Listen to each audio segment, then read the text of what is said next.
Top quality और consistent performance के लिए सिर्फ सिल्वर पंप्स एंड मोटर्स, नाम याद रखना। સાથે વડોદરામાં પણ ફિલ્મ પુષ્પા 2 ને લઈને હોબાળો થયો છે। ફિલ્મ પુષ્પા 2 સમયસર શરૂ ન થતા હોબાળો થયો। માંજલપુર ઈવા મોલમાં પ્રીમિયર શો યોજાયો હતો। સવારે 8:30 કલાકનો સમય હતો।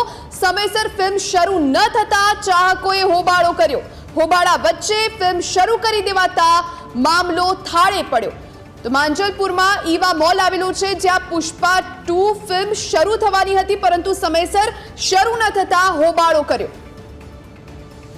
आ विषे वधु जानकारी माटे संवाददाता प्रशांत आपणी साथे फोन लाइन पर जोड़ाया छे। प्रशांत, फिल्म पुष्पा 2 जोवा आवेला जे फैन्स हता, दर्शको हता, समयसर फिल्म शरू न थता होबाळो कर्यो हतो।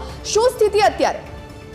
बिल्कुल भी महत्वनी बाबत ए छे के पुष्पा 2 जे फिल्म आज रिलीज थवानी हती एनो प्रीमियम शो हतो ने प्रीमियम शो जोवा माटे दर्शको जे छे ते लोकोए पहेलेथी बुकिंग करावी दीधुं हतुं अने वहेली सवारथी प्रीमियम शो जोवा माटे मोटी संख्यामां जे चाहको छे ते माजलपुर खाते ईवा मॉल आव्यो छे। मल्टीप्लेक्स खाते पहोंच्या हता अने मल्टीप्लेक्स खाते 8:30 वाग्यानो प्रीमियम शो हतो, परंतु ते समयसर शरू ना थता जे चाहको हता, पिक्चरना दर्शको हता, तेमणे चिठियारीओ पाडीने हंगामो मचाव्यो हतो। हल्ला बोल करता जे संचालको छे तेमना द्वारा 9 वागे जे प्रीमियम शो छे जे 8:30 वाग्यानो हतो ते 9 वागे शरू करवामां आव्यो, એટલે કે અડધો કલાક શો મોડો શરૂ કરવામાં આવતા મામલો થાળે પડી ગયો હતો। સમયસર પિક્ચર ચાલુ ના કરવામાં આવ્યું, પરંતુ અડધો કલાક પછી પુષ્પા 2 નું પ્રીમિયમ જે શો હતો તે શરૂ કરી દેતા હોબાળો જે છે શાંત થયો હતો અને અત્યારે મામલો બધો થાળે પડેલો છે। આભાર પ્રશાંત, આપ જોડાઈને જાણકારી આપી તે માટે।